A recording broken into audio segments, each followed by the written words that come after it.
Noah stared at Wayne, his mind struggling to connect the person standing in front of him with the memory of the man Tate had punched at the restaurant shortly after Joey died. He remembered the anger in Tate's face that day, the way the situation had escalated, and how little anyone had explained afterward. Now seeing Wayne again, Noah wondered what had really happened between them and what Tate had known that he never told him. Don't make up accusations just because you don't like him.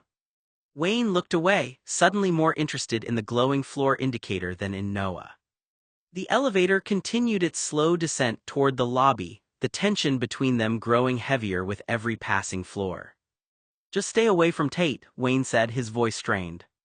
He swallowed hard before continuing. Or you'll end up with a criminal record, or worse. Noah stared at him, confused. What are you talking about?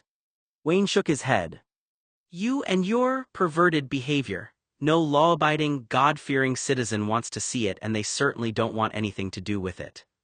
He paused to cough into his fist. For God's sake. His face turned slightly green again. The very thought of Tate's sex life makes me sick.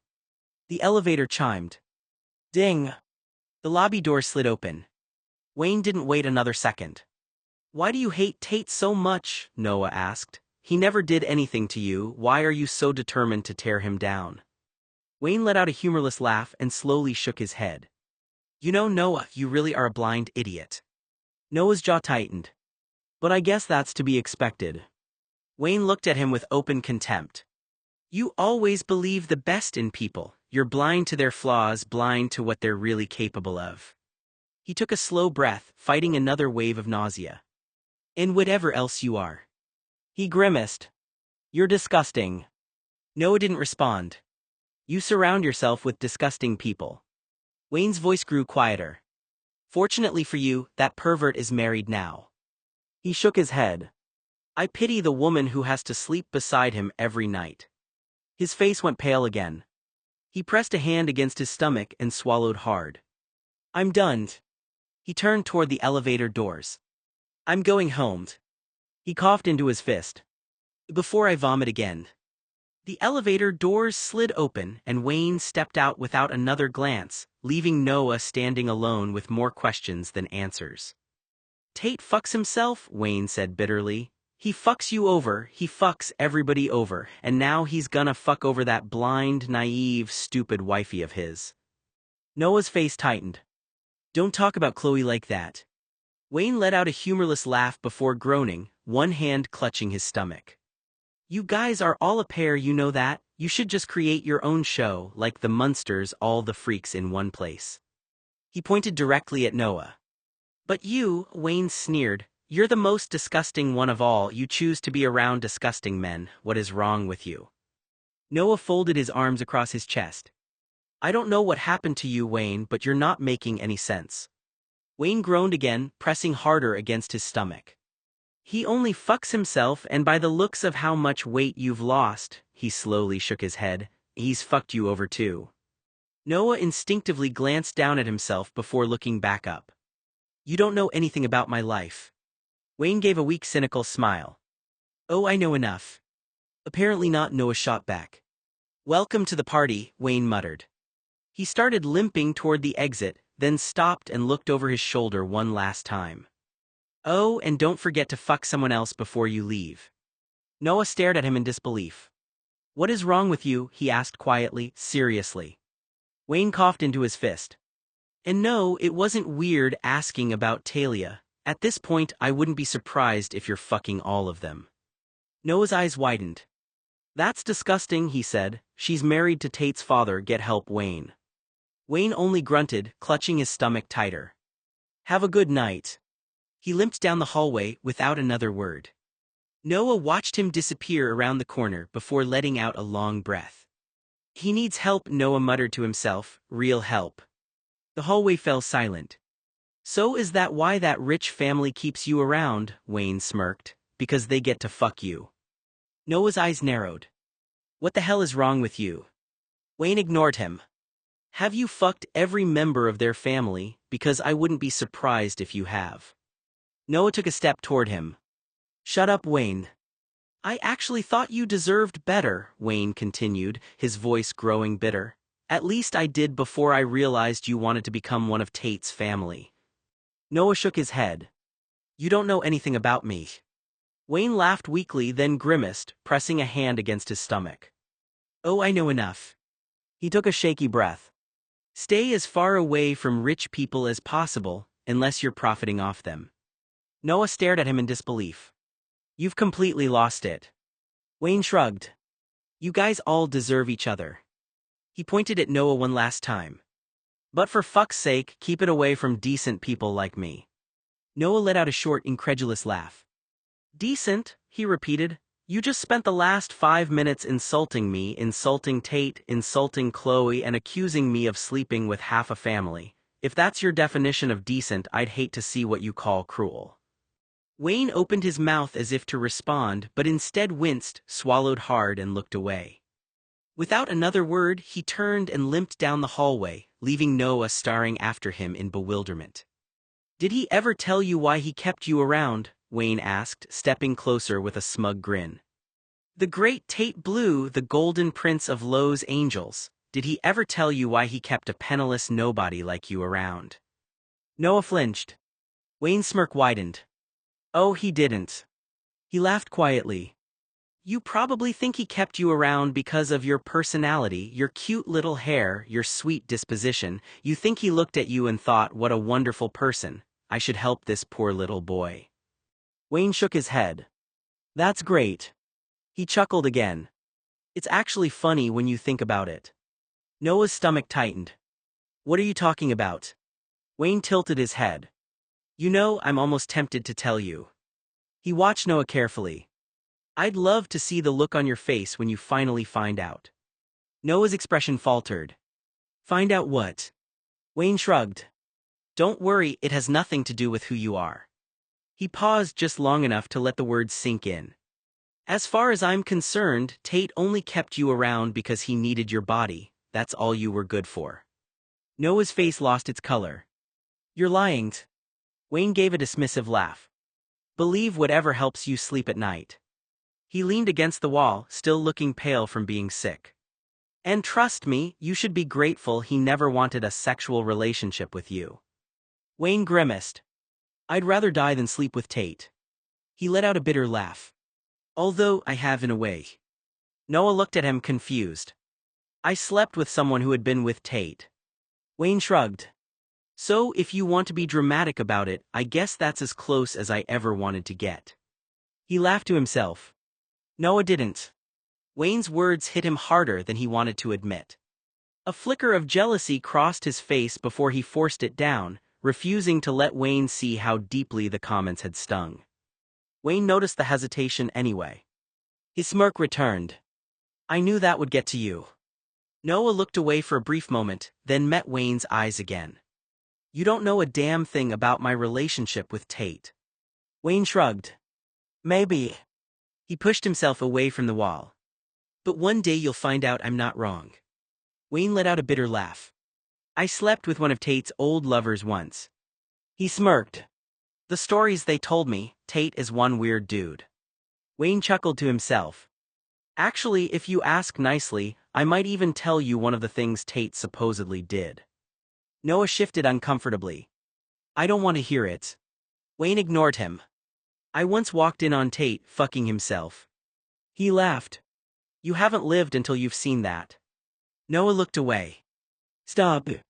Wayne continued. I walked in on him while he was with a group of people. He was having a foursome and it was quite some illegal shit. Noah's eyes widened. What? He stared at Wayne in disbelief. Illegal. Wayne slowly nodded, shaking his head as though the memory still bothered him. That's what I said. Noah frowned, trying to decide whether Wayne was telling the truth or simply trying to get under his skin. I don't believe you, Noah said firmly. Wayne shrugged. You don't have to. He shook his head again. But after what I saw, nothing about Tate surprises me anymore. The things I know about him. Wayne studied Noah's face for a reaction. You know what really says something? He leaned a little closer. That he never touched you. Noah's jaw tightened. You're full of shit. Wayne shrugged. Believe whatever you want. He laughed again, then winced as another wave of nausea hit him. Personally, he said after catching his breath, I think you got the flaccid end of the deal. Noah stared at him without answering. Wayne pointed at him. Tate didn't keep you around because he needed something from you. As far as I can tell, all he ever needed from you was your body. He never touched. Noah's expression hardened. You don't know anything about us. Wayne smiled faintly. No. He shook his head. Maybe not. He pushed himself away from the wall.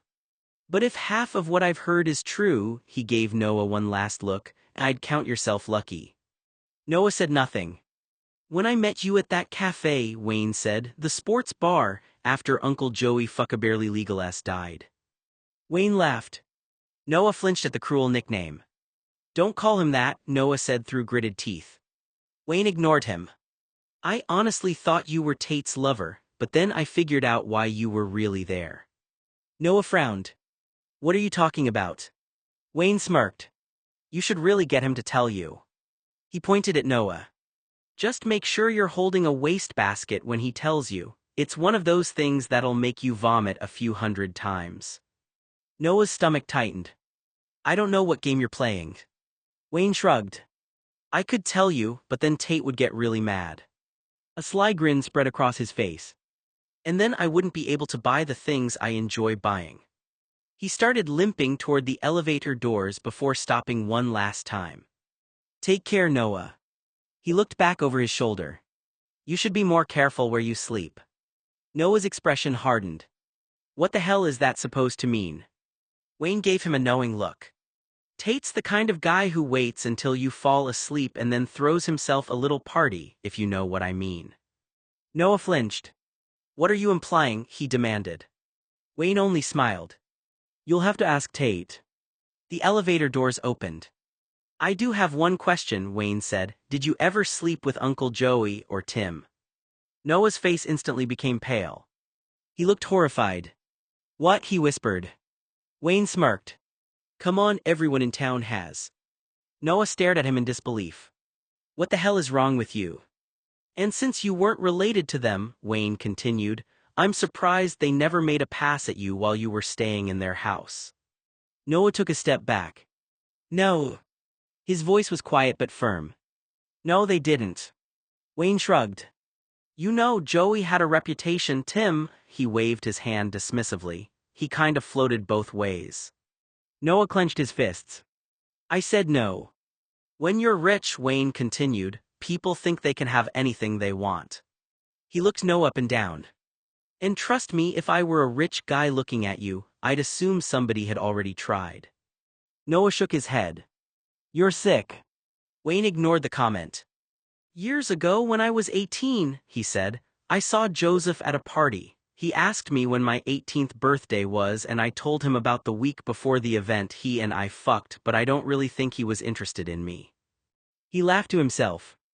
Noah would never have guessed that Joseph would have slept with another man. The revelation left him stunned, challenging everything he thought he knew about Joseph.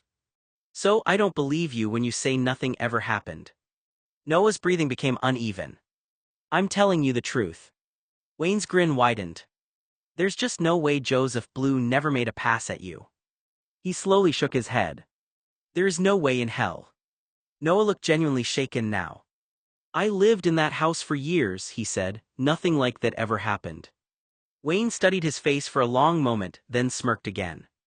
You actually believe that? I know what happened in my own life, Noah shot back. Wayne gave a skeptical shrug. If that's what you want to believe. Noah's jaw tightened. It's not what I want to believe, he said quietly, it's the truth. For the first time, Wayne didn't have an immediate comeback. He held Noah's gaze for another second. Wayne laughed as though the idea amused him. Come on, there's no way Joseph spent all those years acting like your uncle without noticing you. He shook his head. Oh, you didn't know Joseph was bisexual. Noah blinked. What? His face went completely blank. No. He slowly shook his head, trying to process what Wayne had just said. I never knew that. A dozen memories flashed through Noah's mind, family dinners, holidays, conversations around the house. Nothing had ever hinted at it. He swallowed hard. Joey was bisexual. Wayne smirked. See, I knew you didn't know. Noah stood there in stunned silence. He had lived in the same house with Joseph for years. He had looked up to him, trusted him, and never once suspected that part of his life.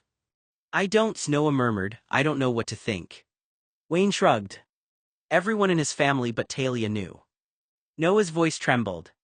Did Tate know Joseph was bisexual? Wayne smiled. Everyone knew. He shrugged.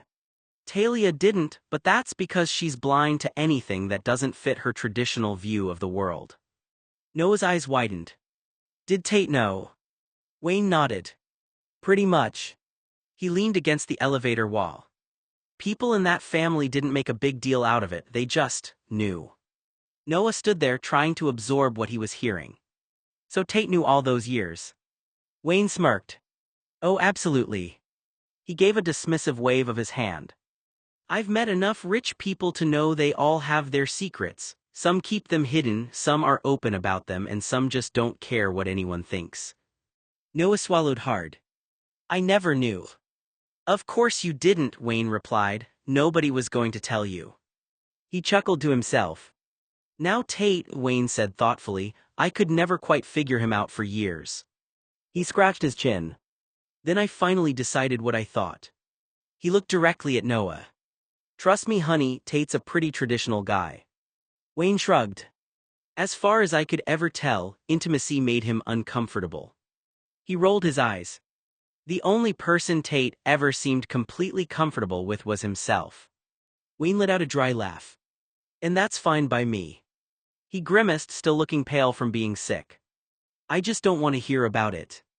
Noah remained silent, his mind racing. Every answer Wayne gave seemed to raise two more questions, and he wasn't sure which was more unsettling, the claims themselves or the possibility that parts of them might be true. Just between us, Wayne lowered his voice to a whisper, you don't even have to answer, just wink, twitch something. He smirked. Did you ever sleep with Joseph? Noah barked out an answer before Wayne had even finished. No. His face twisted in disgust.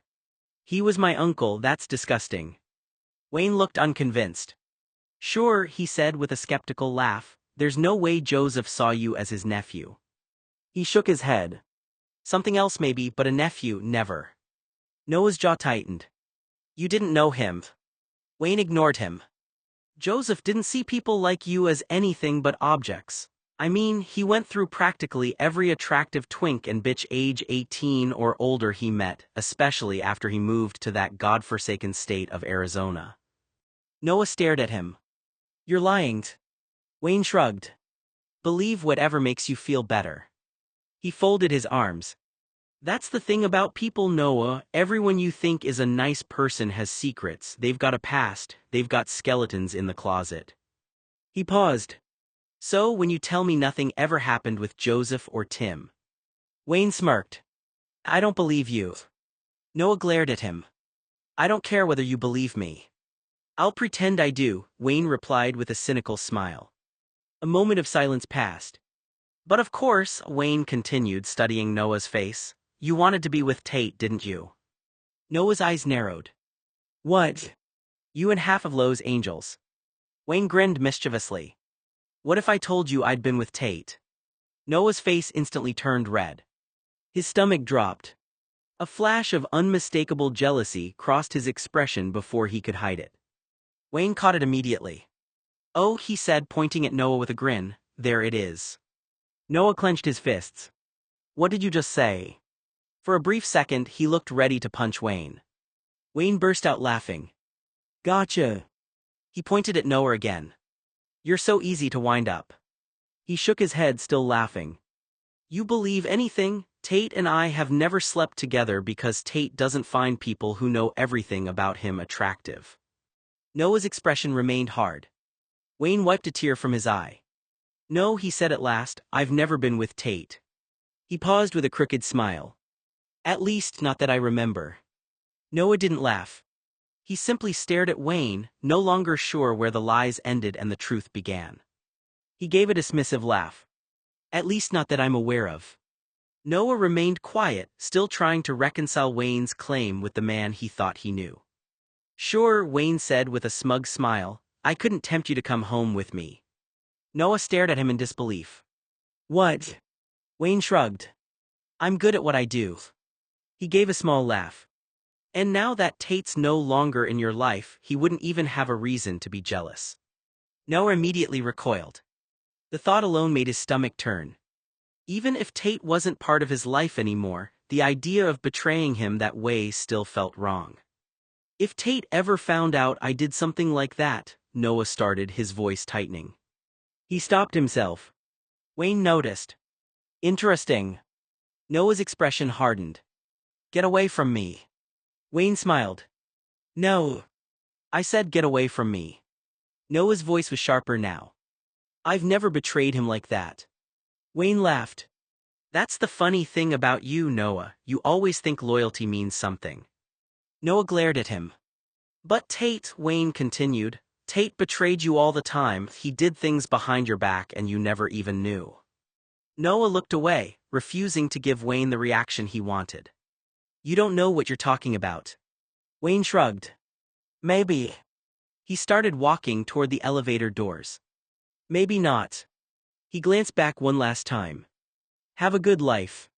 A faint smirk crossed his face. And if I never see you again, sweet cheeks, it'll be too soon. The elevator doors opened. Wayne stepped inside, leaving Noah standing there, angry, hurt, and more unsettled by the conversation than he wanted to admit. Wayne shook his head as he stepped out of the elevator, but he wasn't quite finished. What is it about him? Wayne asked, looking back at Noah, seriously. He gave a bitter laugh. What is it about Tate that makes everyone in this city want him or his body? Noah frowned. Don't talk like you know him. Wayne ignored him. I've met Tate, I'll admit it, he's impressive, charming, he knows exactly how to make people look at him. He shrugged. But I could never figure it out. Wayne looked Noah up and down.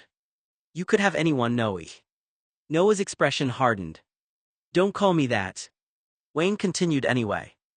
Half the people in this hospital would probably line up just to spend time with you, and you chose someone like Tate. Noah's jaw tightened. Someone who you claim doesn't want me. Wayne smiled. Exactly. He leaned against the elevator doorway. Someone who doesn't appreciate you, someone who doesn't make you feel wanted. Noah looked away, refusing to react. Why would you settle for that? Wayne tilted his head. You could have someone who actually chooses you. Noah looked back at him. You don't know anything about what Tate and I had. Wayne's smile returned. I know one thing. He lowered his voice. Tate never saw you the way you wanted him to. Noah's face changed slightly. Wayne noticed. That's why he never crossed that line with you. Noah's eyes narrowed. Stop. Wayne shook his head. You don't want to hear it because some part of you already wonders if it's true. Noah's hands tightened at his sides. Wayne smiled like he believed he knew something Noah didn't. I know exactly the kind of people Tate is attracted to. Tate has a type. He paused. And you? He looked directly at Noah. You're the exact opposite of that, Wayne said. He gave Noah a knowing smile. Tate doesn't like blondes. Noah's expression shifted. Wayne tilted his head. Actually, I'm probably the reason for his blonde aversion. Noah frowned. What does that even mean? Wayne shrugged, enjoying the confusion. Maybe after everything that happened, he decided blondes weren't worth the trouble. Noah stared at him. Or maybe, Noah said coldly, you don't know Tate as well as you think you do. Wayne laughed softly. Keep telling yourself that. Noah looked away, but the comment still bothered him. It wasn't just the insult, it was the suggestion that something about him had never been enough. Wayne noticed the hesitation. See, he said, that's what I mean. You spend so much time wondering why Tate chose you that you never ask yourself whether he actually already did. Noah's eyes snapped back to him. I know what I meant to him. Wayne smiled faintly. Do you? The elevator doors began closing. Noah stared at him, angry and unsettled, not because he believed Wayne, but because the words had found an old insecurity he had spent years trying to bury. Wayne watched the doors shut with a satisfied expression, leaving Noah alone with the question he had planted. He limped out of the elevator, still looking pale and exhausted. His gait was uneven and he steadied himself against the wall for a moment before continuing down the hallway. Noah watched him leave without saying another word. Just before the elevator doors closed again, Wayne disappeared around the corner. The door slid shut. Noah stood alone in the elevator, replaying the bizarre encounter in his mind. He had expected Wayne to be argumentative. He hadn't expected him to look as though he might collapse.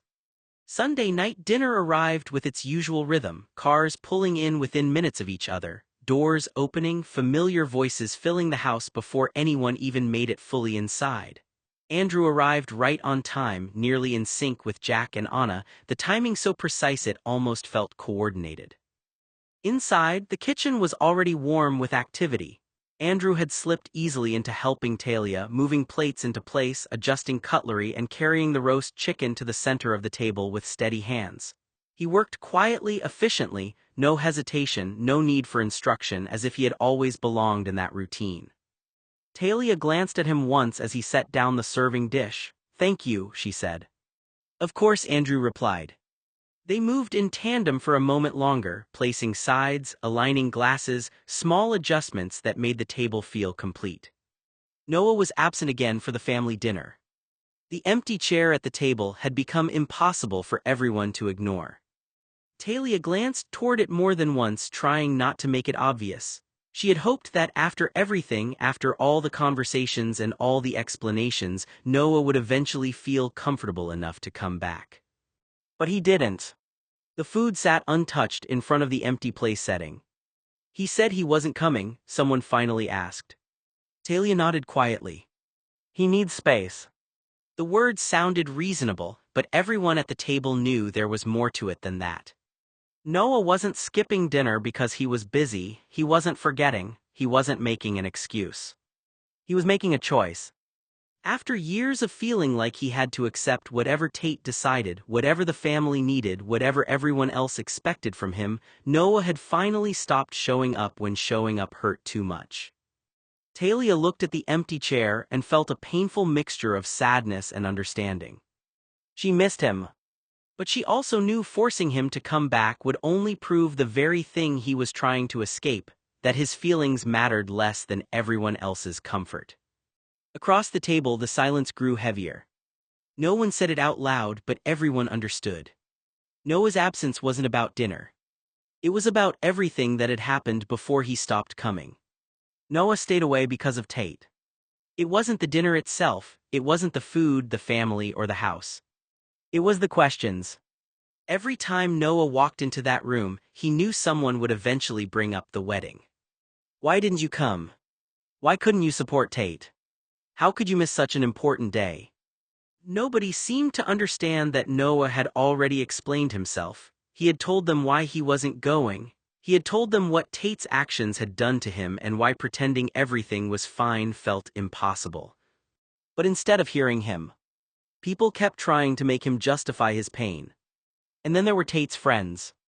They didn't even try to hide their opinions. They looked at Noah like he was being selfish, like he had ruined something by refusing to stand beside Tate on the day Tate married Chloe. They didn't see the years before the wedding. They didn't see the hurt, the abandonment, the broken trust, or the way Noah felt like he had been replaced. They only saw the empty seat. So Noah stopped coming. He stopped putting himself in situations where he had to defend why he couldn't celebrate Tate's marriage. He stopped answering the same questions over and over. For once, he chose his own peace over making everyone else comfortable. And the hardest part was that he still missed them. He missed the family dinners, he missed the familiar voices, he missed the feeling of belonging. But every time he imagined walking through those doors and hearing Tate's name brought up again, his chest tightened. Noah wasn't staying away because he didn't care. He was staying away because he cared too much. Everyone began to take their seats. Susie sat down and leaned back slightly, her eyes immediately finding Andrew across the table. She gave him a quick, knowing wink. "So," she said casually, "how was the pediatric donation charity?" Talia brightened instantly, the earlier uncertainty from the event nowhere visible now. It went beautifully, she said with a smile. Everything went along without a hitch, nothing went wrong, we actually tripled our expectations. Congrats, Susie said genuinely. There was a brief pause as plates were adjusted and people settled in. Susie's gaze shifted back to Andrew. What about you, she asked, did you learn anything new? Andrew didn't hesitate, but his answer came with that same controlled neutrality he had been carrying since the party.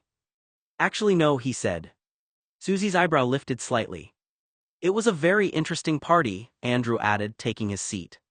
Susie studied him for a second longer than necessary, the faintest hint of skepticism in her expression, but she didn't press, not yet. After dinner, the house slowly shifted into that quieter, post-meal rhythm, dishes clinking in the kitchen, low conversations breaking into smaller groups, people lingering just long enough before deciding whether to stay or leave. Andrew moved toward the front room, slipping his coat off the back of the chair where he'd left it earlier. He put it on with the same composed efficiency he carried into everything, smoothing the fabric at the shoulders, adjusting the collar like he was preparing to step back into a different version of himself outside the house. Susie followed him. She didn't rush, but she didn't hesitate either. By the time he reached for the door, she was already there, leaning slightly against the wall, arms loosely crossed. So, she said, watching him, how did meeting Wayne Vaughn go? Andrew glanced at her, a small, controlled smile forming. I didn't meet him, he said. Susie's brow furrowed. What? I bumped into him in the bathroom, Andrew clarified, tone even. That's it, there's no new story there. Susie studied him, searching for something underneath the simplicity of the answer. And she pressed. And nothing, Andrew said. I didn't learn anything new. Susie let out a breath, her shoulders dropping slightly, not quite relief, not quite frustration. So your theory, she said, wasn't true. Andrew paused for just a fraction of a second, then adjusted the sleeve of his coat. I didn't learn anything that disproves my theory, he replied. Susie's eyes narrowed slightly at that. That's not the same thing, she said. Andrew didn't argue, it wasn't an agreement either, just acknowledgement. Susie stepped a little closer now, her voice softer but more direct.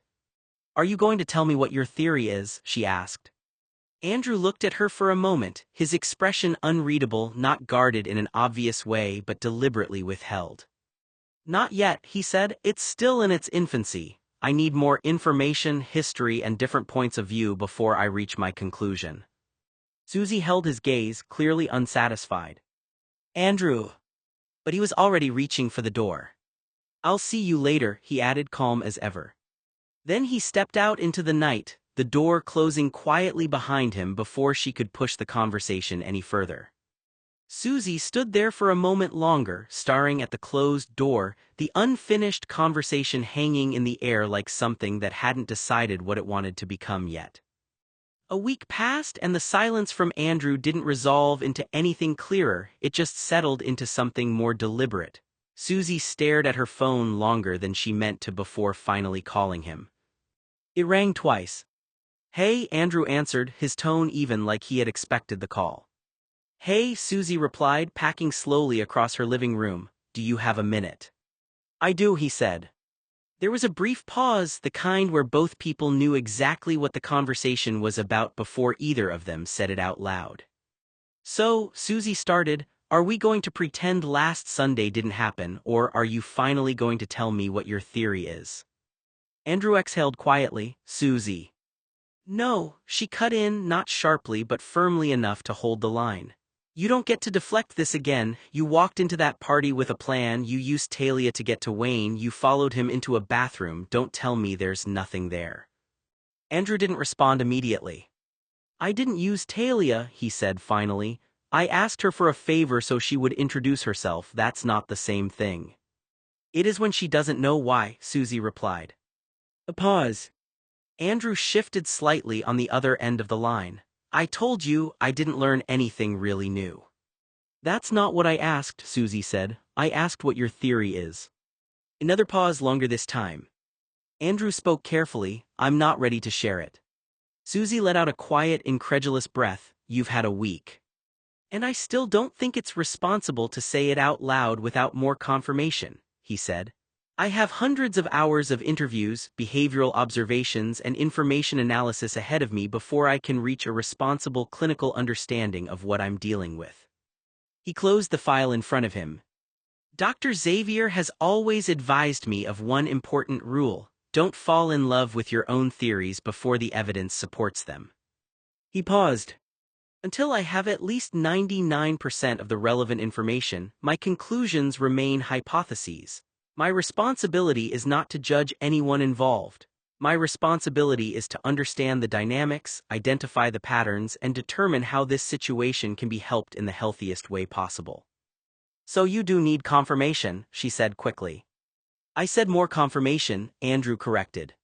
Susie stopped packing. From who, Wayne? Because that went great. That interaction still provided data, Andrew said. Susie almost laughed. You followed a man into a bathroom, asked him if he had a hand allergy, and watched him scrub his hands like he was trying to remove evidence. What exactly did that confirm for you? Andrew didn't answer right away. It confirmed reactivity under unexpected contact, he said. That's not a theory, Susie said. That's an observation. I'm not confusing the two, Andrew replied. Then stop hiding behind the observation and tell me the theory, she said. Silence. Susie softened her tone slightly. Andrew, I'm not asking to challenge you, I'm asking because you're clearly building something in your head and not letting anyone see it. I know, he said quietly. Then why won't you tell me, she asked. Another pause. Because once I say it, Andrew said, it changes how people interpret everything that's already happened. Susie frowned. That's already happening, you're just the only one with the full version. I don't have the full version, he said, that's the problem. Then why are you acting like you're close enough to protect it, she pressed. Andrew exhaled again, slower this time. Because partial theories can still cause damage to the reputations of the people involved if I'm wrong, he said. He paused, carefully choosing his words. I don't want to make unsubstantiated claims or accusations that could unfairly harm someone's life. I don't want to be sued by Tate or Wayne because I rushed to a conclusion without having the evidence to support it. He looked down at his notes. My responsibility is to be thorough, objective, and fair. Until I have enough verified information to make a professional assessment, everything remains a possibility, not a fact. He closed the file.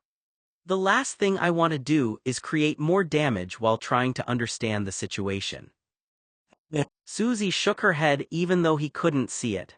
And what if keeping it to yourself causes damage too? That landed. Andrew didn't respond immediately. Susie continued, more gently now. You're isolating yourself with this. You're turning people into pieces of something you won't even explain. I'm not isolating, Andrew said to Susie. Susie looked at him skeptically. Then what would you call it? Andrew sighed. I'm being careful. He leaned back, thinking about his mentor's advice. Dr. Xavier told me that if Tate hasn't chosen to tell us something, then we have to respect that. We need to be discreet. Susie frowned. But doesn't that make it harder to help him? Maybe, Andrew admitted, but helping someone doesn't mean forcing information out of them before they're ready. He looked down at his notes. If Tate wants us to know something, he has to be the one to share it. Until then, our job is to observe, listen, and not turn assumptions into facts. Susie was quiet for a moment. Andrew continued. I'm not shutting people out, I'm trying to make sure I don't violate someone's trust while I'm trying to understand what happened. You are, she replied. You didn't even tell me what you were doing at the party until after the fact, and even then, barely. I told you enough, he said. No, Susie said, you told me just enough to keep control of the narrative. That made Andrew pause longer. That's not intentional, he said. It doesn't have to be, she replied. Another silence stretched. Susie sighed, softer now. Look, I'm not asking you to prove it, I'm not asking you to act on it, I just want to understand what you think is going on. Andrew's voice dropped slightly. And if it's wrong? Then it's wrong, she said, that's allowed. It doesn't feel allowed when it involves people like this, he said. Susie leaned against the wall, her tone steady. Then say it as a possibility, not a conclusion. Andrew didn't answer. Andrew, she said again, quieter now, what are you so afraid of getting wrong? A long pause. The motive, he said finally. Susie's brow furrowed. Whose motive? Andrew hesitated. Then instead of answering, he shifted. I need more information, he said. Susie let out a breath, frustration creeping back in. That's not an answer. It's the truth, he said. You're avoiding the question, she replied. I'm delaying the conclusion, Andrew corrected. Susie closed her eyes briefly. You realize those are starting to look like the same thing, right? Andrew didn't respond. The silence stretched long enough that Susie finally spoke again, quieter this time. Are you going to keep doing this? She asked. Talking to people, observing, building this theory, and not telling anyone what it is. Andrew's answer came without hesitation. Yes. Susie swallowed, absorbing that. And you're okay with that? She asked. No, he said. That caught her off guard. Then why do it? She asked. Another pause. Because I'd rather be uncomfortable than wrong in a way that hurts someone else, he said. Susie leaned her head back against the wall, staring at the ceiling. You don't know that staying silent won't hurt someone, she said. I know saying something incomplete might, he replied. A quiet beat passed between them. Susie exhaled slowly. You're not going to tell me. No, Andrew said. Not harsh, not defensive, just final. Susie nodded to herself even though he couldn't see it. Okay, she said softly. A pause. But I'm not going to stop asking, she added. Andrew let out a faint breath that almost sounded like a quiet acknowledgement. I wouldn't expect you to, he said. Andrew let the silence sit for a moment longer than necessary, the phone still in his hand, before he finally set it down. There was no visible shift in his expression, no frustration, no relief, just a quiet recalibration, like something had settled into place rather than been resolved. He already knew what he was going to do. If he wasn't going to speak his theory out loud, then he would build it carefully, piece by piece, from every available angle that didn't rely on assumption alone. Andrew began reaching out over the next few days, not in a rush, not in a way that would draw attention to itself. He kept it casual, spaced out, controlled, coffee here, a conversation there, a follow-up message that didn't feel like a follow-up. He spoke to Jack first about Tate and their memories of past events. Jack was easier, open, conversational, the kind of person who filled silence naturally. Andrew didn't need to push. He just listened, occasionally guiding the conversation back when it drifted too far into unrelated territory. Jack talked about Tate like someone recalling a storm that had already passed, intense, unpredictable, but normalized through repetition. Anna came next. She was more careful. Her answers were shorter at first, more measured. Andrew adjusted accordingly, shifting tone, allowing space, letting her define the pace. Eventually she opened more, not dramatically, but enough. Her perspective was different from Jack's, less forgiving in some areas, more observant of others. Mark was direct. He didn't dance around anything. If he thought something, he said it. Andrew noted the consistency in his tone, less emotional fluctuation, more blunt interpretation. Mark didn't seem interested in protecting Tate's image, but he wasn't actively trying to damage it either. Bree took the longest, not because she refused, but because she filtered everything. Andrew had to ask fewer questions and listen more carefully, reading what was said and what wasn't. Bree's silences carried as much information as her words.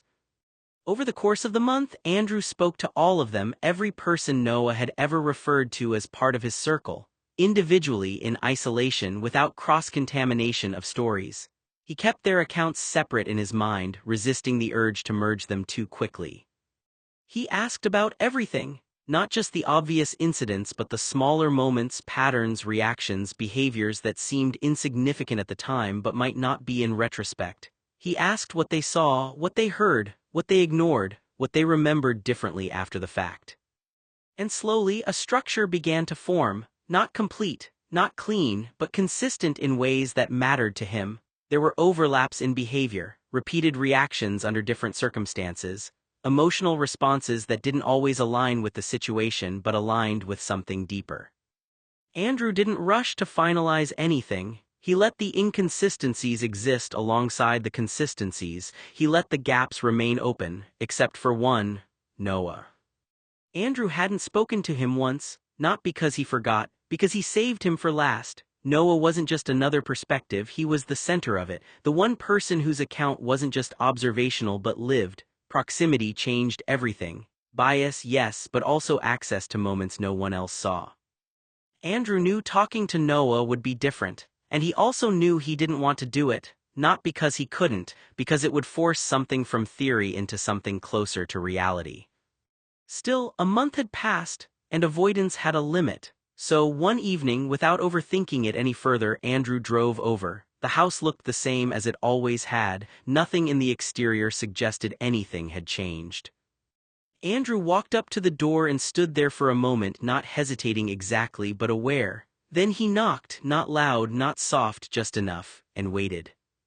Noah opened the door after a short pause, hesitation still sitting in his posture like something he hadn't fully decided to move past. When he saw Andrew, he gave a small, uncertain nod and stepped aside. "Hey," Noah said quietly, "come in."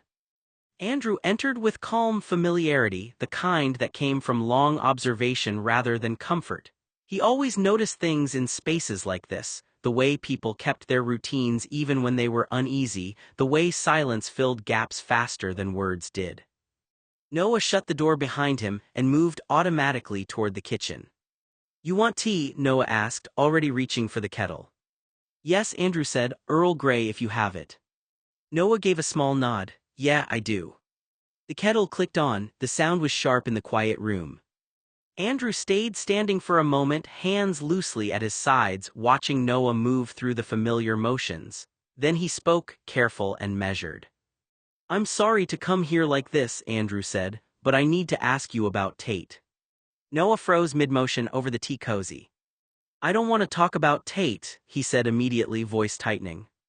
Andrew didn't push, he simply nodded once as if acknowledging a boundary he already expected. "I understand," Andrew said, "but I'm writing a paper." Noah turned slightly confused. "A paper?" "A dissertation," Andrew corrected smoothly, "on unusual complex emotional personalities." Noah blinked. "What?" Andrew kept his tone steady, almost academic in its rhythm. "I think Tate would be an interesting study," he said. "He's one of 5 complex individuals included in my research." Noah stared at him unsettled. "You're studying him?" "In a behavioral sense," Andrew said. "Emotional variability, social interaction patterns, response inconsistency over time." The words sounded precise enough to be believable, especially the way Andrew delivered them, calm, structured, detached. Noah slowly set the tea cozy down like he wasn't sure he trusted his hands. "And you need me for that?" Noah asked. "Yes," Andrew said simply, "because your proximity to him spans the longest continuous period I've been able to identify." The kettle clicked off again. Noah swallowed. "I don't know if I want to do this." "I understand," Andrew repeated. "I'm not asking you to say anything you're not comfortable with." A pause. Then Andrew added softer. "I just need context." Noah hesitated for a long moment, looking down at the counter. Finally, he exhaled. "Okay," he said reluctantly, "but I don't know how helpful I'm going to be." "That's fine," Andrew replied. And just like that, the room shifted, not because Noah was fully convinced but because he had stopped refusing. Andrew sat back slightly as Noah spoke, hands loosely folded, listening in that steady, focused way that made it hard to tell whether he was relaxed or intensely tracking every detail. Noah still looked uncertain, like he wasn't fully convinced this conversation made sense, but he didn't stop. "I don't really know what you're expecting from me," Noah said quietly. "I'm not good at explaining people." "That's fine," Andrew replied. "I'm not asking for conclusions." Noah glanced up. "Then what are you asking for?" "Your perspective," Andrew said simply, "nothing more structured than that." There was a pause. The kettle had gone quiet now and the house felt still in a different way, less tense, more uncertain. Noah exhaled and leaned back in his chair a little. "Okay," he said again, slower this time, "I can try." Andrew nodded once. "Thank you." Noah looked at him for a second longer. "So what's the paper about then?" he asked, "if it's not just about Tate." Andrew didn't hesitate. "Emotional inconsistency in long-term interpersonal attachment," he said. "How people experience stability in relationships that are not actually stable but feel continuous enough to maintain attachment anyway." Noah blinked. "That sounds heavy." It's observational, Andrew said, not diagnostic. Noah gave a small, uncertain nod. So Tate's not part of it, he clarified. No, Andrew said evenly, he isn't the center, just a case study. That should have ended it, but Noah still looked uneasy. Then why are we talking about him, he asked. Andrew paused just long enough to be honest without over-explaining. Because he's part of your experience, he said, and I need to understand your perspective on attachment, not just the person it's attached to. Noah looked down again, rolling the mug slightly between his hands. That made more sense to him, even if it didn't fully settle the discomfort. Okay, Noah said finally, then ask me whatever you need. Andrew nodded once, and this time when he spoke his questions were quieter, less pointed, less like extraction, more like understanding. Start with what stayed consistent for you, he said. Over the next several weeks Andrew returned again and again. It wasn't rushed. It wasn't emotional in the way people expected it to be when they heard the subject matter. It was structured, almost methodical in its patience. He would arrive, sit with Noah, ask a small set of questions, and then let Noah talk until he ran out of momentum. At first, Noah spoke carefully, still holding back pieces without realizing it. But over time, the repetition wore down the hesitation. The conversations stopped feeling like telling and started feeling like remembering. Andrew asked about everything he could reasonably anchor into patterns. Tate's habits, his routines, his inconsistencies, what he ate when he was stressed versus when he was calm, how he slept when things were stable versus when they weren't, whether he stayed in rooms or drifted between them, whether he disappeared emotionally before he physically left conversations. Noah at first laughed at some of it. Why does it matter what he ate? He asked once. Andrew didn't correct him, he just replied, sometimes small behaviors repeat more consistently than large ones. So Noah answered anyway. There were weeks where Andrew learned entire years in fragments, school periods broken into emotional climates rather than timelines, periods where Tate was fine in a way that never lasted long enough to be stable, periods where he withdrew completely but still stayed physically present, periods where he was, according to Noah, too much of everything at once. Andrew wrote none of it down in front of Noah. He didn't turn it into a visible system, he just listened. And in between the conversations he began forming internal structure, connections that weren't conclusions but alignments, repeated emotional cycles, predictable reactions to specific stress points, patterns in withdrawal, in escalation, in silence. Noah didn't always realize how much he was revealing. Sometimes he would stop mid-sentence and say, "That probably sounds stupid." Andrew would always respond the same way. "It isn't." And Noah would keep going. There were harder days, 2 days where Noah went quiet halfway through and stared at the table instead of continuing. Andrew never pushed in those moments. He just waited until Noah decided whether to stop or proceed. Most of the time, he proceeded. By the final weeks, Noah had stopped framing things as memories and started framing them as patterns himself. He used to do that thing where he'd act as if nothing mattered, Noah said once, tired. But it wasn't like he didn't care, it was like he cared too much and just shut it off. Andrew nodded slightly. Emotional suppression response, he said quietly. Noah looked at him. Is that what this is, like a diagnosis thing? No, Andrew said, it's just language for what you're describing.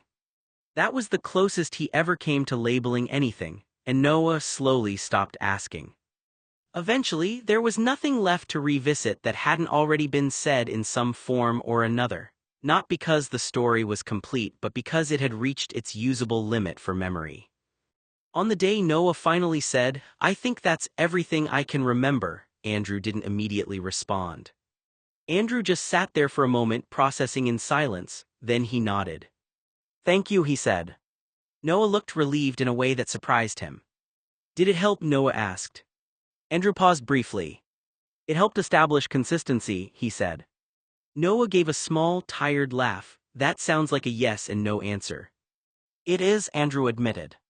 That was the last full conversation they had. Later that same day, Andrew thanked him properly, briefly, calmly, without extending the moment longer than it needed to exist.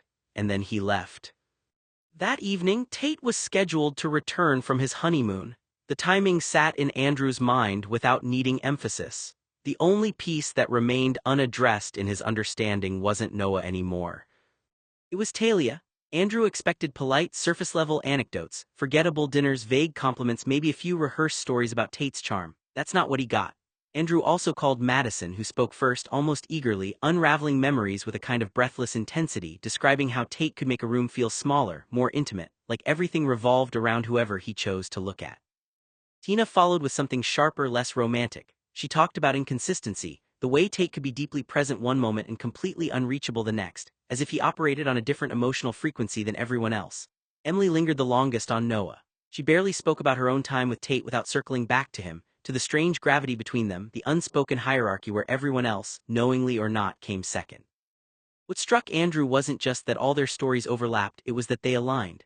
Different women, different contexts, yet they all described the same pattern. Tate was compelling, magnetic even, but never fully theirs. There was always a distance, a boundary none of them could cross, and at the center of that boundary, whether Tate acknowledged it or not, was Noah. Some of them resented it, some of them tried to ignore it. And a few seemed almost fascinated by it, but none of them denied it. Different women described the same pattern in different words, as if they'd all studied the same version of Tate without ever meeting each other. Madison said he was emotionally unavailable in a way that didn't feel accidental, it felt deliberate, like a rule he lived by. Tina was more blunt, saying he used women, took what he wanted from the experience, and then withdrew without warning or explanation. There was no dramatic ending, no clear break, just a quiet shift where he was suddenly gone, even if he was still physically there. Others spoke about him with a kind of conflicted admiration. They admitted he was the best partner they had ever had, attentive in a way that felt almost precise, like he understood exactly what to do and when to do it. But that precision made it stranger, not better. It didn't feel emotional or spontaneous, it felt controlled, measured, as if every interaction had been thought through in advance, stripped of vulnerability. There was no sense of discovery, no messiness, none of the awkward or human parts that make intimacy real. Emily articulated it in a way that stayed with Andrew the longest. She said being with Tate felt like stepping into something already decided. He didn't open up, didn't let anything unfold naturally. It was as though he believed he wasn't allowed to want more, or maybe that wanting more would cost him something he wasn't willing to lose. So he kept everything contained, his reactions, his attachments, even his affection. Nothing spilled over. Across all their stories, the conclusion was unavoidable. Tate didn't just avoid relationships, he seemed to reject the possibility of emotional connection entirely. Not because he couldn't feel, but because he refused to act on it, and that refusal shaped everything. What might have been intimacy instead felt mechanical, almost clinical, like he was performing closeness rather than experiencing it. Madison admitted that when she was with Tate, he already carried himself like someone far more experienced than anyone their age, even at 16. Even looking back years later, she said no one she met in her early 20s matched the level of confidence, technique, sexual knowledge, life experience, and control he seemed to have so naturally during sex. It wasn't just about experience, it was how practiced he felt, how nothing about him seemed uncertain or new. With Tate, there was never any sense of learning or figuring things out together. He moved through everything as he had already done it all before. Brianna, who had known him much earlier at 15, described a similar impression. She didn't talk about specifics as much as the atmosphere around him, the rumors, the quiet understanding people had even back then that Tate operated differently. There was always this sense that he was ahead of everyone else, already exposed to things most people were just beginning to understand. It made people curious, but it also made them uneasy, like they were dealing with someone who had skipped steps no one else could skip. Andrew started to notice that this theme kept resurfacing, regardless of who he spoke to. Tate's experience wasn't just about quantity, it was about detachment. The more people described him, the clearer it became that whatever he had learned, he hadn't learned it in the same way others did. There was no softness in it, no awkwardness, no gradual build. It all felt accelerated, condensed into something efficient and controlled, reinforcing the same unsettling idea. Tate didn't grow into these experiences, he arrived already shaped by them. Tate was surrounded by rumors long before anyone tried to verify anything about him. People didn't just talk about him, they repeated stories about him, reshaping them each time they were passed along. By the time Andrew started collecting accounts, Tate had already become something larger than a person in the social ecosystem, a figure defined as much by exaggeration as by fact. Girls his age often described him in exaggerated terms of control and endurance, not in clinical detail but in the way teenagers do when they turn experience into legend. Words like intense, limitless, or different from anyone else came up more often than anything specific. Tate could last all day and night seemingly without a refractory period or physical limits. Whether those descriptions were accurate or just amplified over time didn't seem to matter. What mattered was that they were consistent. Even the boys who knew him added to it in their own way, framing Tate as someone who seemed ahead of the curve, like he had figured out dynamics other people were still clumsy with. At 16, that kind of reputation sticks fast. It doesn't stay grounded in reality for long. It becomes narrative, then identity, then something people accept without questioning. Andrew noticed that none of the accounts stayed stable when pressed.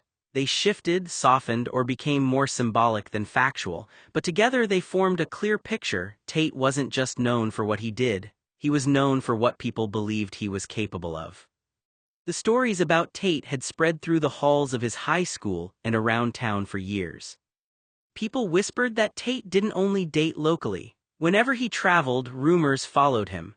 Girls claimed he had been involved with people from different cities and countries, models, actresses, socialites, and people connected to powerful families. Some of the stories became so exaggerated that it was hard to tell where reality ended and gossip began. There were rumors involving porn stars, celebrities, teachers, college deans, politicians' families, and even people connected to local government. Some claimed Tate had a reputation for pursuing anyone who caught his attention, regardless of their background or status. The more powerful or influential someone was, the more fascinated people believed Tate became. He was drawn to authority figures, some people said. They believed Tate liked people who carried influence, teachers, executives, leaders, and anyone who seemed to have control over a room. But after years of rumors, nobody could separate fact from fiction anymore. Tate had become the kind of person people created stories about, and every new whisper only added to the mystery surrounding him. The rumors about Tate's relationships with authority figures had always been some of the most talked about stories surrounding him. People claimed that the more complicated or inappropriate the dynamic seemed, the more fascinated Tate became. According to the gossip, he was drawn to people with power, influence, and authority. Stories circulated that Tate crossed professional and personal boundaries, blurring lines that most people would consider important. Some people claimed he had relationships with multiple authority figures at once: teachers, administrators, lawyers, and other influential people. But there were always exceptions. The people closest to him often said there were boundaries Tate did understand. His longtime friends, people he trusted, and especially Noah, seemed to exist in a different category entirely. What made Tate difficult to understand was the contradiction. He could appear fearless and reckless in some parts of his life while being surprisingly controlled and guarded in others. By adulthood, those who knew him claimed he was careful about age and consent, never pursuing anyone under 18. Still, the rumors and stories surrounding his past continued to shape how people viewed him, whether they were true or not. Andrew asked the same question he had asked everyone else, even though he already suspected the answer would not line up neatly with the stories he had been collecting. Who had taken Tate's virginity? It was Adriana, the girl Los Angeles believed had taken Tate's virginity at 14, who finally gave him something concrete to hold onto. She remembered Tate clearly, more clearly than she expected to after so many years. They had been together when they were both 13. It was brief, not something she described with nostalgia or regret, just a moment that existed in her past without much weight attached to it. At the time, Tate had framed it as something new for him. He had told her directly that it was his first experience like that, and she had believed him without question. There was no reason not to. He didn't act uncertain, didn't hesitate, didn't give off anything that suggested otherwise. If anything, he was composed in a way that made the claim feel natural, like it fit the version of himself he presented. It was only later, long after they had gone their separate ways, that Adriana began to question that story. She didn't describe a single moment of realization. It was more gradual than that. Pieces of conversation she overheard years later. Comments from other people who had known him in different contexts. Small inconsistencies in the way Tate's past was described, depending on who was speaking. None of it was dramatic on its own, but together it created a pattern she couldn't ignore. At some point, she understood that what Tate had told her wasn't accurate. He hadn't been inexperienced in the way he had implied. Whatever that moment had been for her, it wasn't his beginning, it was something he had already moved past long before. Adriana mentioned that Tate wasn't a great top, at least not with her. She said that Tate acted like he wasn't a top. Andrew didn't push her to elaborate further than she wanted to. He had learned by then that the most important details weren't in the dramatic revelations, but in the quiet corrections people made when they realized their memory of someone didn't fully match reality. And once again, Andrew found himself returning to the same conclusion forming across all his interviews. Tate's story wasn't stable because it was never just one story. It changed depending on who was telling it and when they had known him, and sometimes even depending on what Tate himself had decided they were allowed to believe. Adriana didn't say it with anger at first, more like observation, the way someone describes a pattern they only fully understood in hindsight. She told Andrew that Tate seemed to repeat a certain type of dynamic with the girls he dated or hooked up with. They were usually the same type, as she put it, brunettes or dark-haired, pretty, socially similar, tall but not deeply rooted in his world in any lasting way. There was a sense, according to her, that he kept things contained, control. Nothing he couldn't step away from when he chose to. What stood out to her most wasn't the pattern itself, but the way Tate behaved within it. He didn't build closeness so much as manage proximity. People were present in his life but rarely integrated into it in a way that felt permanent. Even when things looked intimate from the outside, she said it often felt like there was an invisible boundary he never let anyone cross. And then there was Noah. That was the part Adriana said that confused people the most. The girls would notice it quickly, how often Noah came up in conversation, how Tate didn't just mention him but kept him positioned in the center of his explanations, not always kindly. According to Adriana, Tate would sometimes talk about Noah in ways that reduced him to an idea rather than a person. He would frame Noah as someone who was always there, someone who didn't really demand anything from him, someone whose presence was almost incidental, like a habit or a leftover attachment rather than a mutual bond. In those moments it wasn't just an explanation, it was positioning. As if keeping Noah in a certain category made Tate's own life make more sense to the people around him. The girls noticed it too. Some were curious, some unsettled by it. They couldn't understand why, in conversations that were supposed to be about them, Noah kept reappearing like a reference point Tate couldn't stop returning to. Andrew wrote down everything carefully, but what stayed with him wasn't just the repetition of the pattern, it was the contrast. The more disposable Tate seemed to make everyone else appear in his narrative, the more central Noah became in the way people described him. Even when Tate tried to minimize that connection verbally, it only seemed to highlight how unavoidable it actually was. And in Andrew's notes, that contradiction started to become the real subject of the paper, not the girls, not the rumors, but the strange structure of Tate's relationships, where distance, control, and one constant presence kept appearing in every version of the story he collected. Adriana added that the more taboo a relationship with a teacher was in high school, the more Tate enjoyed it. Tate liked inappropriate relationships with teachers even in junior high or in high school. Tate prided himself on being able to tempt, tease, lure, and fuck any adult as much as he desired. Once he had turned 18, Tate didn't sleep with teens or minors anymore. He blatantly refused to fuck teens or sleep with Noah. Adriana told Andrew that she had once heard from someone who knew Tate after Brown University that he kept a private record of his social and sexual encounters. According to the story, it wasn't a detailed journal, more like a minimal log, something stripped down to symbols or brief entries rather than names or narratives. It became part of the way people talked about him, that Tate didn't just move through hookups, he had a checkmark for each screw in his book. Whether it was literal or exaggerated didn't matter as much as what it suggested about how he viewed connection. In these accounts, people weren't described in emotional terms so much as indexed moments, events that happened, then were filed away. It reinforced the impression that Tate processed intimacy less as relationship building and more as a sequence of discrete experiences. Andrew didn't treat the claim as a confirmed fact. It sat alongside other stories, some likely distorted, some possibly true, but together they formed a consistent image of how Tate was perceived. Someone who turned lived experience into something structured, almost cataloged, rather than emotionally integrated. Tate mentioned that by 14 he had been with over 1,500 women, but he said it wasn't enough and that he had to balance the scales.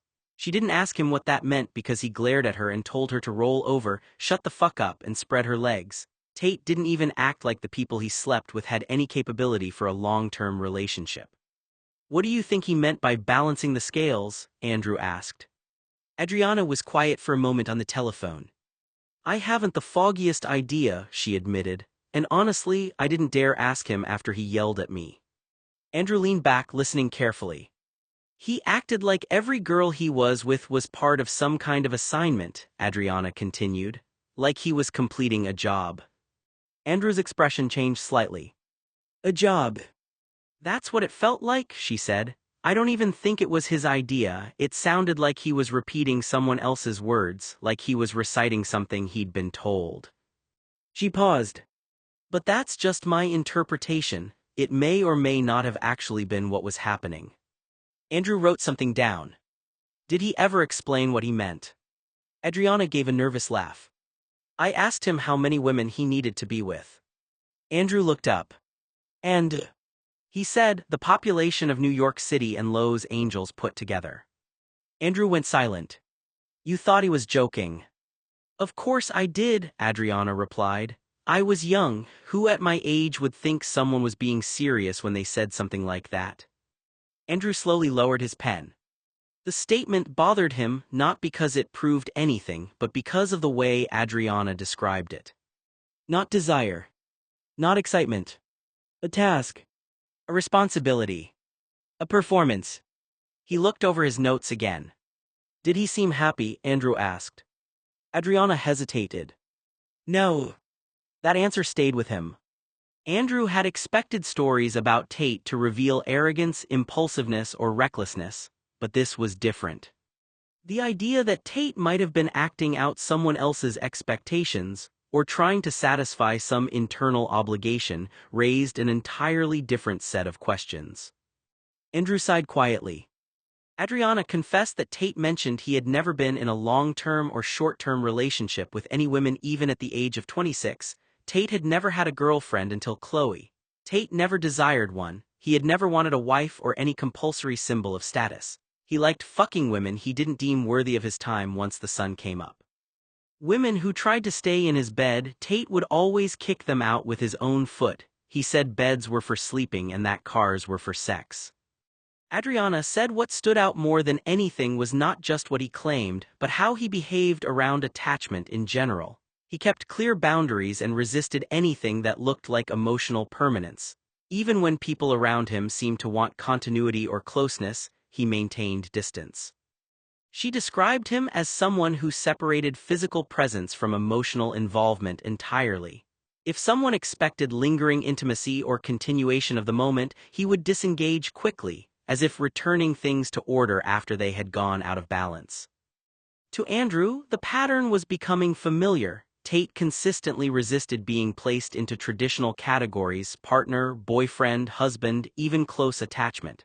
Instead, he positioned himself outside of those definitions entirely, allowing others to interpret him while refusing to settle into any single version of himself.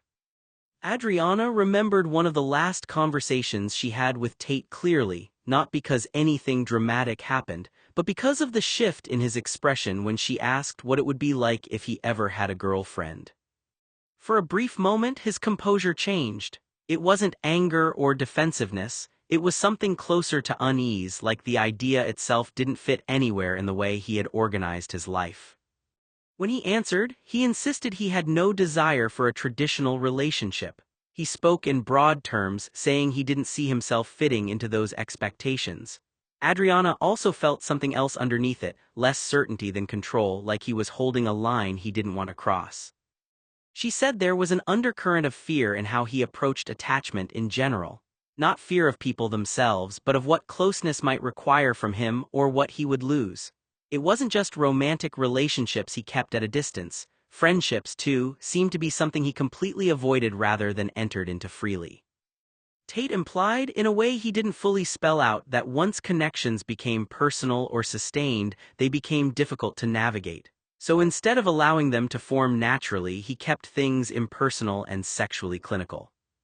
Adriana described it as if Tate had already decided there were limits he wasn't willing to test. Not because he didn't understand the connection, but because allowing it to deepen felt like something he couldn't fully control. After that night, she said, she understood that his distance wasn't just a preference, it was structure. Adriana told Andrew that she had once asked Tate what his most prized possession was. She expected something practical: money, a car, something symbolic of status, but his answer surprised her. He said it was the red guitar that hung above his bed. He described it with an unusual kind of attachment, not sentimental in an obvious way, but steady. It wasn't just an object to him, it was something he associated with identity, timing, and memory. He mentioned it had been signed by the Beatles, which made it even more meaningful in his eyes, not because of the fame alone, but because of what it represented in terms of history and permanence. Adriana remembered how specific he was about it, as if the guitar carried more weight than most of the relationships he talked about in passing. Later, when Andrew heard this, something clicked in a different way than it had before. He remembered that the same guitar had once been described in another account, given by Tate to Noah for his 18th birthday. The detail didn't contradict what Adriana said so much as deepen the strangeness of it. The same object appearing in different stories, carrying different meanings depending on who was telling them. Andrew wrote it down carefully, not as proof of anything in particular but as another thread in a pattern he was starting to recognize: how objects, like people, seemed to shift roles in Tate's life depending on perspective. Adriana said she remembered something Tate's mother had once mentioned in passing. She had asked Tate why things in his room, small personal items and decorations, sometimes seemed slightly altered or not exactly how she expected to find them. According to Adriana, Tate responded matter-of-factly that it was usually Noah who had been in his room. He explained it as something simple between them. Noah would sometimes turn Tate's stuffed animals around backwards, and Tate would do the same with Noah's things just to get each other's attention or prompt a reaction. It was the kind of small, habitual back and forth that happens between close buddies who are constantly in each other's space. Tate had lied about Noah touching his things to get an annoyed response from Noah. It wasn't treated as unusual at the time, just part of their routine familiarity. But Adriana said that, looking back, it stood out as another example of how present Noah was in the small details of Tate's daily life, often in ways other people didn't immediately notice or think to question. Andrew wrote it down as another repeating thread. Not a single defining moment, but the accumulation of small signs showing how deeply interwoven Noah and Tate's worlds had been for a long time. He wanted to document Tate's evolution and focus on avoidant relationships. Andrew was courteous how Tate rejected traditional love and instead focused his attention on adult teachers or authority figures. At the time, Adriana didn't question it deeply. It seemed like one of those small, meaningless exchanges that happen in close friendships: misattributed blame, playful teasing, things that get lost in the noise of growing up. Tate enjoyed shaping how others perceived Noah, even in small, domestic moments or at public events like school. Not in any overt or serious way, but as part of a subtle dynamic that only became noticeable when viewed as a pattern rather than a single incident. Andrew wrote it down without adding interpretation. It was another detail that didn't stand alone but contributed to the same growing outline: Noah appearing again and again in places where memory, perception, and narrative quietly overlapped. Adriana let the silence sit for a moment before Andrew spoke again. "Is that something you see often?" he asked. "People like that?" "Not like that," she said carefully. "Not in that consistency. People avoid vulnerability in different ways, but this felt structured, like it wasn't situational. It was how he operated." Andrew leaned back slightly, glancing at his notes. "So you think it was intentional, or just how he is?" "I don't think it was conscious in the way people assume," Adriana replied. "It wasn't someone deciding, 'I won't connect.' It looked more like someone who learned early that closeness wasn't safe or wasn't useful and built everything around avoiding it." Andrew paused. "In love?" That made her hesitate longer. "I don't like making absolute statements like that," she said finally, "but based on what I saw over time, I don't think he engaged with emotional attachment in a sustained way. He could be present, even intense, but it didn't seem to hold." "I got the sense," Adriana said, "from my time with Tate, which only lasted a week, and from years of hearing other girls' testimonies, that Tate was terrified of forming an attachment with someone." Andrew looked up from his notes. "How so?" Adriana took a moment before answering. "Maybe he had been hurt before. Maybe there was someone he cared about who didn't feel the same way. Maybe he experienced rejection that affected him deeply. Maybe someone he trusted treated him terribly, or maybe he developed a genuine fear of vulnerability." She sighed. "It's hard to know." Andrew nodded slowly. I mean, I'm a psychiatrist, Adriana continued, but I can't diagnose someone I haven't personally evaluated, especially not someone I haven't spoken to in years. She paused. And 14-year-old boys aren't always reliable narrators of themselves. They're still developing. Their personalities, emotions, and coping mechanisms are still changing.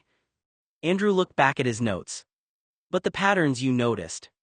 That's what stood out, Adriana said. From what I heard from other girls, Tate seemed comfortable being around people he didn't feel emotionally close to, but when he was alone with someone he actually trusted or cared about. She hesitated. He would panic. Andrew frowned. Anxiety. Yes, Adriana said. Not when he was surrounded by people he didn't connect with, not when he was performing or playing a role. It happened when he was in a private situation with someone he felt safe with. Andrew leaned back. So the closeness itself was the trigger. That's what it looked like. Adriana's voice softened. I think intimacy and affection scared him, maybe not the attention, maybe not the admiration, but being truly seen by someone. She paused. That seemed to terrify him. Andrew sat quietly for a moment, considering her words. The pattern didn't explain Tate's behavior and it didn't excuse any harm he may have caused, but it suggested there might have been a difference between seeking attention and fearing genuine connection. And that distinction was something Andrew couldn't ignore. Tate's favorite way of picking up girls was taking them to remote locations in his car, Adriana said over the phone. Andrew looked down at his notes. Remote locations. Yes, she replied. Tate never took them home. He might take them to a hotel room, especially after parties, but he never brought them back to his house. Andrew frowned. And this happened repeatedly.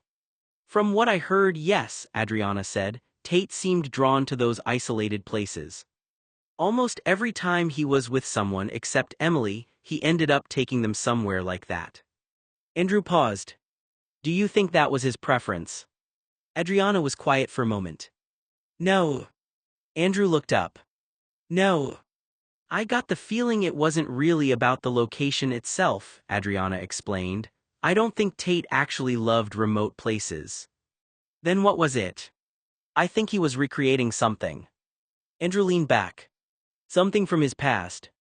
Maybe, Adriana said. I think he was trying to capture a feeling he had experienced before, something that once made him happy, something that once felt important. She hesitated. But maybe over time it changed. Andrew studied the information in front of him. So the place wasn't the point. No, Adriana said, the memory was. Andrew was quiet. The idea didn't explain everything Tate had done, but it suggested there might have been a deeper emotional pattern beneath the behavior, someone trying to return to a moment they couldn't recreate, even after the meaning of that moment had changed. Andrew tapped his pen once against the notebook, so everything stayed at the surface. Not surface, she corrected gently. Contained, there's a difference. Surface implies lack of depth. This felt more like depth that never got accessed consistently. He looked up at that, and the girls, the relationships. They filled in the gaps, she said. Most people do when someone doesn't define themselves clearly. They interpret behavior through their own emotional expectations. Andrew flipped a page, and Noah. Adriana exhaled through her nose, almost a tired acknowledgement of the pattern returning. That's the part everyone noticed, she said. Even when they didn't understand it, he wasn't like the others in his life. Whatever their relationship was, it consistently disrupted the way other people understood Tate. Andrew didn't respond immediately. He just wrote it down, slower this time, as if the repetition itself had started to matter more than the individual claims. Adriana continued, pausing between thoughts as if she were weighing each word against her professional standards. In my experience, she said slowly, his emotional development presence as significantly inhibited, not in a global sense but specifically in attachment formation. Andrew watched her carefully now, pen still. It resembles what you might call arrested patterns of development in emotional intimacy, she added. Not a fixed condition but a trajectory that never fully progressed in that domain. She leaned back slightly, crossing her arms. He either can't access vulnerability in a sustained way or he's structured his life so he won't allow it, and those can look identical from the outside. Andrew tilted his head. Which do you think it is? Adriana hesitated. I think he's more incapable than avoidant, she said. There's a difference. In my view, he isn't devoid of emotional capacity, he's unable to admit, access, or pursue it, she exhaled. I think he's afraid of love and terrified of what comes with it: exposure, dependency, loss of control, or safety vanishing. Andrew wrote that down, then looked up again. So something happened. Adriana nodded slightly, more cautious now. It's an inference, she said, not a confirmed fact, but in cases like this there's often a formative experience, someone he trusted or someone he attached to early that resulted in emotional harm or rejection. She paused again. My impression is that he associates attachment with risk, and once that association forms, people often don't test it again, they build systems around avoiding it. Andrew tapped his pen once. So you think he's not incapable of love? No, she said firmly, I think he's defended against it. A beat passed. And the cost of that, she added quietly, is that everything else becomes structured around distance, even when it looks like a connection. Adriana took a sip of water before continuing, slower now, as if she was trying to separate professional language from personal interpretation. I've evaluated people with similar patterns, she said. Different backgrounds, similar presentation, emotional restriction, avoidance of attachment, control around intimacy. Andrew watched her carefully. And Tate? She shook her head slightly. That's the problem. I can map patterns in most cases. With him, I never felt like I had enough direct access to him emotionally to be certain of the mechanism underneath it. She set the glass down. I have hypotheses, she continued, inferences based on behavior over time, but I never had the kind of sustained emotional interaction with him that would allow for anything close to certainty. Andrew leaned forward a little. So what do you think it is? Adriana hesitated longer this time. I used to think it was fear of intimacy in the usual sense, she said, but over time I started to question that framing. She glanced down at her hands, then back up.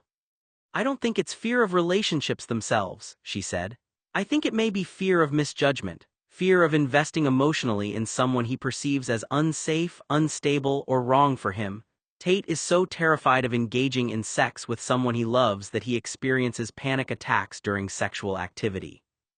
Andrew frowned slightly. So he has sex with strangers to avoid sex and love with a person he cares for. He has a fear of love and fear of the person. In a way, she said, fear of being wrong about the person, of misplacing trust, of giving access to someone who turns out to be harmful. She paused again, choosing the next words carefully. I've seen that pattern before, she added. People who don't avoid attachment because they don't want it but because they don't trust their own judgment in selecting who to attach to.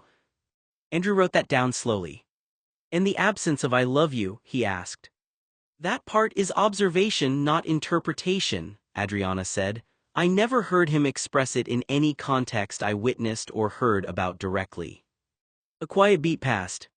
And honestly, she said, softer now, I don't think the absence tells you anything, it just doesn't tell you what people assume it does. Andrew looked up. Which is? That it's about capacity, she said. It may not be, it may be about control over risk. Adriana explained, girls and adults would tell me how Tate had sexual relationships with adult teachers. Regardless of whether or not it was consensual, Andrew, Tate's trysts with adult teachers were illegal and statutory rape. The age of consent in California is 18. If his mother had found out about it before Tate became an adult, those teachers should have been arrested for grooming and rapping of a minor. Andrew nodded and urged her to continue. I remember observing as a young teenager how Los Angeles interacted with Tate. There's not one adult in this town that didn't dehumanize, objectify, and sexualize Tate as a minor.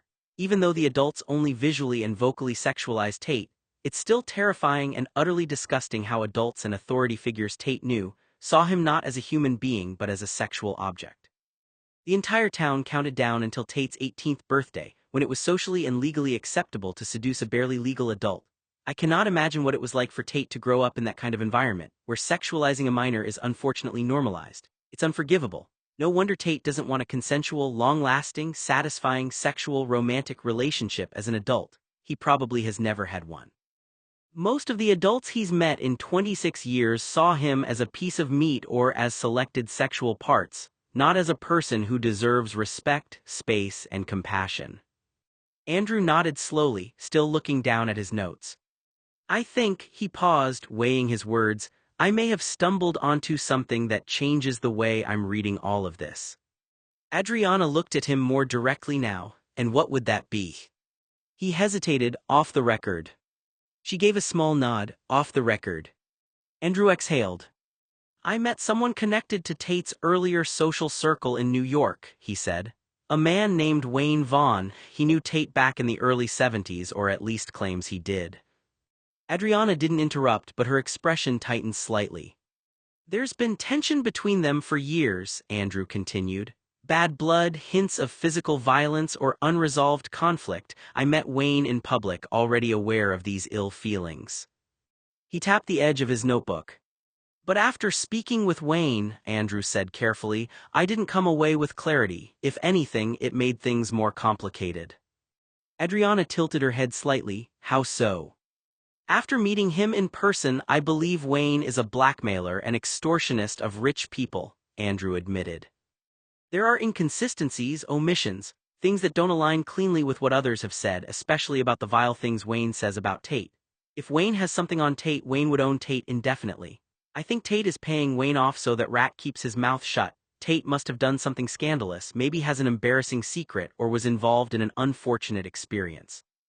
Tate is paying Wayne because he's afraid it would make his name look bad, cause gossip in magazines, or upset Talia. He paused again.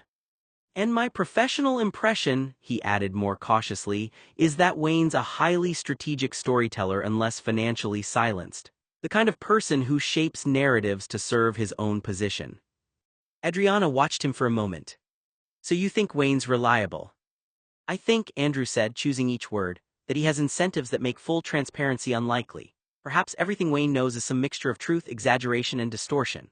Some details may be factual, while others may be twisted by memory, resentment, or personal bias. But Andrew couldn't ignore the possibility that there was enough truth hidden within Wayne's claims to make Tate afraid that, eventually, someone might uncover what really happened. A beat passed between them.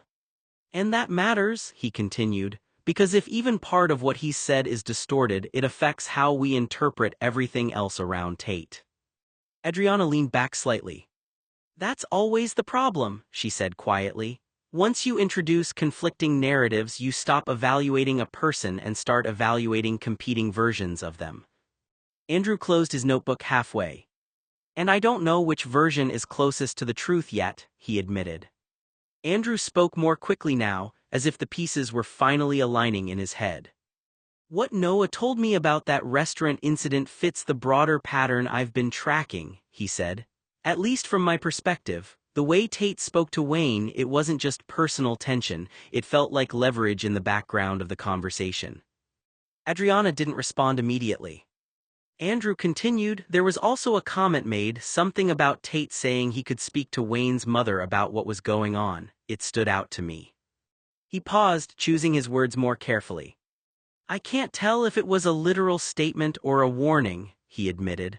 But in context, it felt like Tate was signaling he had access to information Wayne wouldn't want exposed. Adriana finally spoke, her tone steady but cautious. Andrew, you're moving from interpretation into assumption there.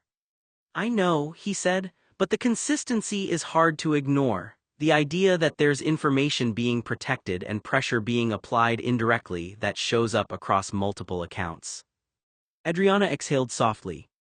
Even if that were true, she said, you still have to be careful not to assign certainty to intent. People use vague language in conflict all the time. It doesn't always indicate structured wrongdoing. Andrew nodded slightly, even though she couldn't see him. I understand that, he said, but I also can't ignore what it resembles based on what I've seen before in other contexts. A pause stretched between them, then Adriana responded more quietly. That's the tension in your work, she said. Pattern recognition versus proof. Just make sure you don't let one become the other without realizing it. Andrew looked down at his notes again. I'm trying not to, he said. But I also don't think this is random either. I think Tate was trying to tell Wayne to be quiet around Noah, or Tate would tell Wayne's mother that her son is a blackmailer and a criminal. Andrew spoke more quickly now, as if the pieces were finally aligning in his head. What Noah told me about that restaurant incident fits the broader pattern I've been tracking, he said. At least from my perspective, the way Tate spoke to Wayne, it wasn't just personal tension, it felt like leverage in the background of the conversation. Adriana didn't respond immediately. He paused, choosing his words more carefully. I can't tell if it was a literal statement or a warning aimed at shutting up a dangerous man who had nothing to lose, he admitted. But in context, it felt like Tate was signaling he had access to information Wayne wouldn't want exposed. Adriana finally spoke, her tone steady but cautious. Andrew, your interpretation needs to be more than a theory and backed by evidence. I know, he said, but the consistency is hard to ignore. The idea that there's information being protected and pressure being applied indirectly that shows up across multiple accounts. Adriana exhaled softly. Even if that were true, she said, you still have to be careful not to assign certainty to intent or use theories as facts. People use vague language in conflict all the time. It doesn't always indicate structured wrongdoing. Andrew nodded slightly, even though she couldn't see him. I understand that, he said. But I also can't ignore what it resembles based on what I've seen before in other contexts and the body language Tate and Wayne exhibit near each other. They hate and want the other gone. A pause stretched between them, then Adriana responded more quietly. That's the tension in your work, she said. Pattern recognition versus proof. Just make sure you don't let one become the other without realizing it. Andrew looked down at his notes again. I'm trying not to, he said, but I also don't think this is random either. Andrew continued, speaking more cautiously now, as if he was trying to keep his own reasoning from hardening into certainty. Wayne may have something over Tate, he said, or at least something Tate believes is sensitive enough to control his behavior. He paused. And it doesn't necessarily have to be something extreme, Andrew added. In situations like this, it can be anything that affects perception, something personal, something embarrassing, something that would shift how people interpret him if it ever became public. Adriana listened without interrupting. It could be something small, Andrew continued. A private mistake, a misjudgment, a moment he doesn't want recontextualized. Sometimes the weight isn't in what it is, it's in how the person believes it would be received. He tapped his pen lightly against his notebook. And if someone believes that exposure would change how they're seen socially or professionally, he said, they'll often act defensively even if the actual information isn't objectively significant.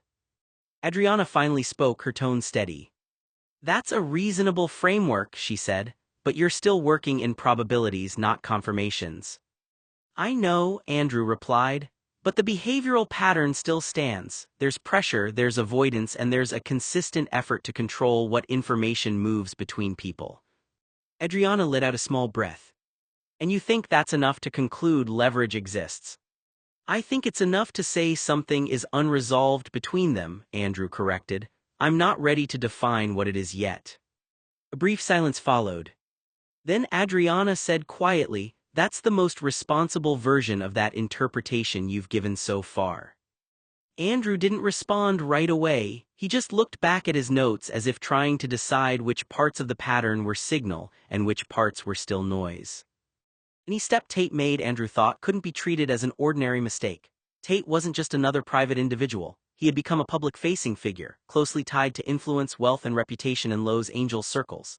In that position, even minor actions could be magnified, reframed, or interpreted in ways that affected not just him, but the wider image of his family and everything attached to it. Andrew's point wasn't that every misstep was serious in itself, but that perception carried weight. In environments like that, even small incidents could become disproportionate if they were ever taken out of context or passed through the wrong hands. So people in his position tend to manage risk preemptively, Andrew said. Even if something isn't actually damaging, they treat it as if it could be. He paused, choosing his words more carefully. And that often means resolving things quietly, he added. Not necessarily because there's wrongdoing, but because the cost of public interpretation is unpredictable. Adriana listened, then replied evenly, "That's consistent with how high-profile individuals operate. It's less about truth in isolation and more about controlling narrative exposure." Andrew nodded slightly.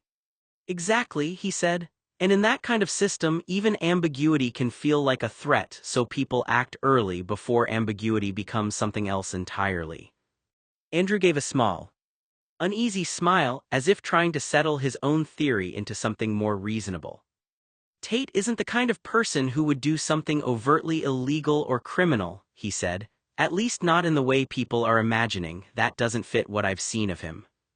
He leaned back slightly. "My sense is it's more likely something minor," Andrew continued. "Something awkward, embarrassing, a mistake that could be misread or blown out of proportion if it ever became public. The kind of thing that doesn't matter in reality but matters a lot in reputation." He paused, tapping his pen once against the notebook. "Something that might reflect badly on his family if it were framed the wrong way. Tate might have been mortified, or Wayne had something embarrassing on him that would humiliate Talia and perhaps Noah," he added. "And in his position, even small things can feel amplified. That's what I think he's actually managing, perception, not wrongdoing." Andrew exhaled lightly through his nose. "It could even be something completely ordinary that just feels uncomfortable in hindsight, a teenage mistake, a misunderstanding, something socially awkward. The kind of thing most people would move on from, but not when your name carries weight like Tate Blue."